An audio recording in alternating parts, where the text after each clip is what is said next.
One of the most fascinating elements of the philosophy of religion is the interplay between religion and metaphysics. It's natural to think that every religious outlook, every religious perspective has certain metaphysical commitments. And it may also be thought that all religions share some common metaphysical commitments or other. The latter claim is probably false.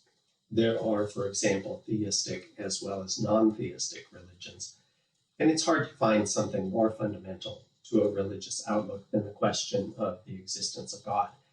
So it's not very plausible to think that every religion has to be, for example, a version of theism. When it comes to particular religions, though, you might think the matter is different. You might think, for Islam, theism is essential. For Judaism, theism is essential. For Christianity, theism is essential. These are vexed questions as well, because there are people, for example, Paul Tillich, who calls himself an atheistic Christian. The details are complicated as to why he thinks his version of Christianity is atheistic, but in short summary form, he thinks God is not a being, God is the ground of being. And being the ground of being means that God is not a being, so atheism follows. I'll leave it to you to pursue the intricacies of Tillichian theology if you're interested. Here, though, we're going to focus on a different question, one that you might have suspected had a common theme in at least Christianity. It might seem that Christian metaphysics is committed to a certain view in the philosophy of mind. The position is called dualism. It's natural for Christians to characterize their view in terms of human beings having a soul or being a soul or something along those lines, where the soul isn't identical with the body, and part of the reason is afterlife considerations. How are you going to explain afterlife possibilities if it turns out we're nothing but physical beings? So, early Christianity sided with Greek philosophy in distinguishing between souls and bodies, though they didn't do it in precisely the way that, say, Plato did.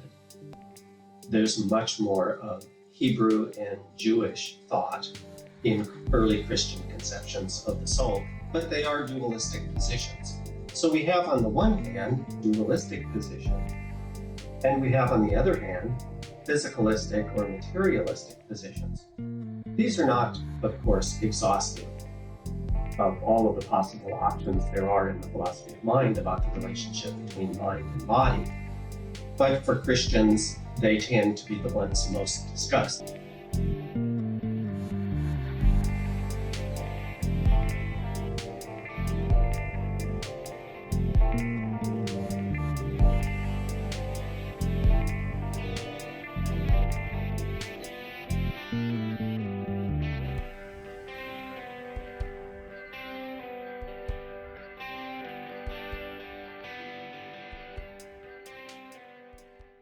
So first, some remarks about the basic positions. Characterizing physicalism or materialism turns out not to be an easy task. You might have thought, well, physicalism or materialism is the view that all there is are atoms and the void. The problem is, as science progresses, earlier scientific conceptions of the universe recede into the background and newer, more modern, more articulated conceptions arise. And it turns out, on the latest physics, there's more to life, there's more to the universe than atoms and the void. There's lots of stuff going on. So does that mean physicalism is false? It might mean materialism is false, but physicalism, materialism, this perspective doesn't give up so easily. What happens is people recharacterize the view. And the reason they do is because the main argument for physicalism or materialism is supposed to be something about the success of science and the way in which science succeeds in developing explanations for things that were thought to be mysterious by earlier eras or ages. So scientific outlooks on the world lament the gap of the gods hypothesis, where you appeal to theology or religion in order to explain what's not yet understood on scientific grounds, Physicalism, however, comes in a variety of options. One option just says mind and body are identical. In some sense or other, the relationship is an identity one. But you don't have to hold that view to be a physicalist. Let me read you a quote from David Lewis about a different position called supervenience physicalism.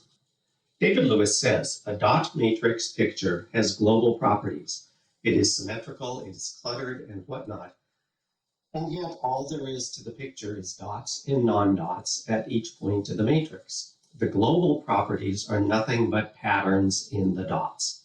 They supervene. No two pictures could differ in their global properties without differing somewhere in whether there is or there isn't a dot.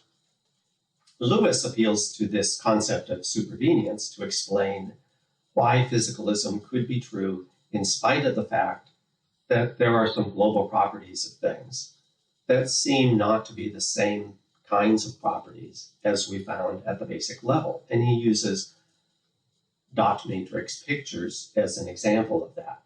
You get patterns in the dots, but the picture is nothing but a series of dots. It's the nothing but claim that is what physicalism rides on. Is the mind nothing but something or other having to do with the body, and particularly, I suppose, with the brain, with brain states that you're in? Similarly, dualism is not a single unique position either. Here are three different versions of dualism. There is substance dualism of the sort we find in Descartes. Descartes simply says the mind and the body are not identical with each other, and gives an argument for that.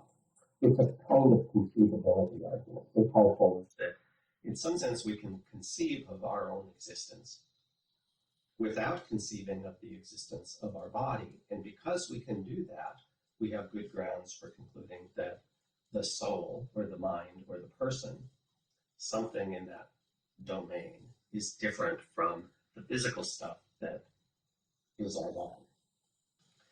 Besides substance dualism, there's also property dualism. And the differences and distinction between substance and property dualism is a difficult one that we're not going to go into. Emergent dualism is the view that mental properties emerge from or out of physical properties, aren't to be identified with them, and so the things which are characterized by these emergent properties are different kinds of things. Emergentism has a relatively long history in philosophy. Probably the most famous defender of emergentism, C.D. Broad, in the 1920s. Emergentism is a hard position to understand, though. One way of thinking about the question of emergent property really is there's a long and arduous task. Maybe it's a task that can't be completed because it's hard to say. But what would you say an emergent property is? An emergent property is something that is novel. It emerges in a way that's unexpected. C.D. Broad and other emergentists characterized it as the difference between a linear progression and a nonlinear one. With a linear progression, you have just a line proceeding at a certain angle, and then all of a sudden something radically different shows up. That's a nice analogy, but exactly what an emergent property is and the relationship between it and the properties out of which it emerges is a difficult question. Spoiler alert, we're not going to do anything to solve that issue here. It's a really interesting topic, probably one best pursued in a course devoted just to metaphysics rather than philosophy of religion.